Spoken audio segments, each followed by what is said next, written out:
Wake up, sunshine. It's 5 a.m. You didn't just wake up, did you? No, you initialized.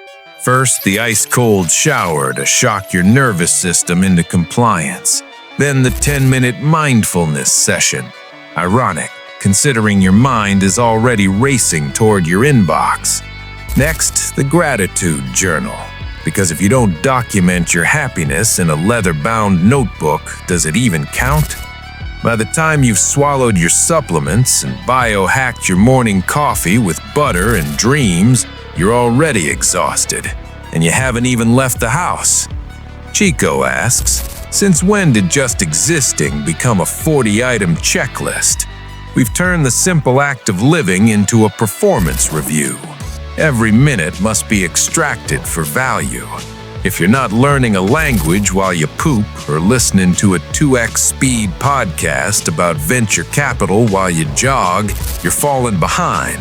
Or so the voice in your head says, the one that sounds suspiciously like a LinkedIn influencer. This isn't a routine, it's a boot sequence for a machine that's tired of running.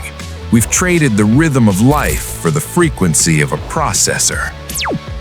Enter the gamification.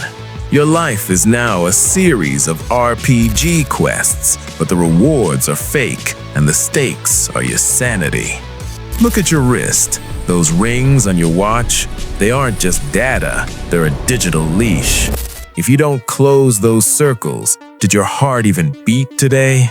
And that green bird app, it's not teaching you French, it's training you like a lab rat. Miss a day, and the guilt hit is stronger than a shot of cheap tequila. We've surrendered our autonomy to algorithms that reward us with colorful pixels for performing basic human functions. This is cheap dopamine. A like on your gym selfie provides the illusion of progress, masking the fact that your body is screaming for a nap. I've seen the logs, glitches, stories of people who crashed, real-world burnout. They did everything right. They optimized their sleep, their diet, their focus. And then, one day, the CPU just gave up. They couldn't even choose what movie to watch on Netflix because their decision-making RAM was fried. We are the first species in history to work ourselves into a coma while being cheered on by a digital crowd. Let's get heavy. Byung-Chul Han, a guy who definitely doesn't use a fitness tracker, calls this the Burnout Society. Back in the day, the enemy was external, a boss, a king, a drill sergeant. They told you what to do, and you hated them for it. It was the disciplinary society.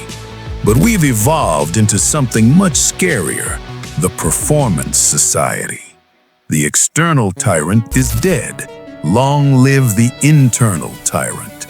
You are now your own boss, your own slave driver, and your own snitch. Welcome to the digital panopticon. In the old prisons, one guard could watch all prisoners from a central tower. Today, the tower is in your pocket. But here's the twist. You're not just the prisoner being watched.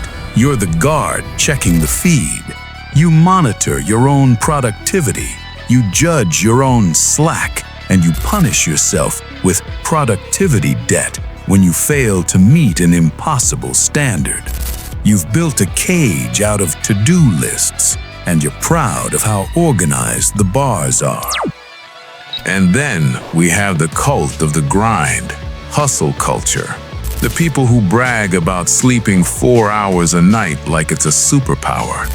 Newsflash, that's not a mindset, it's hardware failure. We've started to fetishize exhaustion. If you aren't tired, you aren't working. If you aren't busy, you're irrelevant. We treat our bodies like disposable tech, use it till it breaks, then try to fix it with an app. But there is no repair shop for a soul that's been hollowed out by 80-hour work weeks and side hustles that steal your joy. We admire the overclocked until they melt. We watch these entrepreneurs and creatives burn bright and then disappear, leaving behind a trail of burnout and therapy bills. We've been convinced that rest is something you earn, like a bonus at the end of a fiscal year. But rest is a biological requirement, not a reward for good behavior. The system wants you to believe you're a machine because machines don't need unions, they don't need sunlight, and they certainly don't need to dream. I'm not here to give you 5 tips for better sleep. Honestly, throw your tips in the trash. I'm here to give you something the system hates: permission. Permission to be useless, to sit in a chair and stare at a wall, to go for a walk and leave your phone at home so your steps aren't recorded by a billionaire's database. The most radical act of rebellion in a world obsessed with optimization is to be intentionally unoptimized, to be a glitch in the productivity loop. Disconnecting isn't a productivity hack to help you work harder later. It's survival. Your hardware is old, it's beautiful, and it's limited. Don't waste your RAM trying to simulate a life that looks good on a screen while the real one crashes in the background. Stop the overclock. Let the system cool down. Because in the end, when the power finally goes out, no one's gonna check how many to-do lists you finished. They'll just see if you were actually there. Chico out. Go do nothing. That's an order.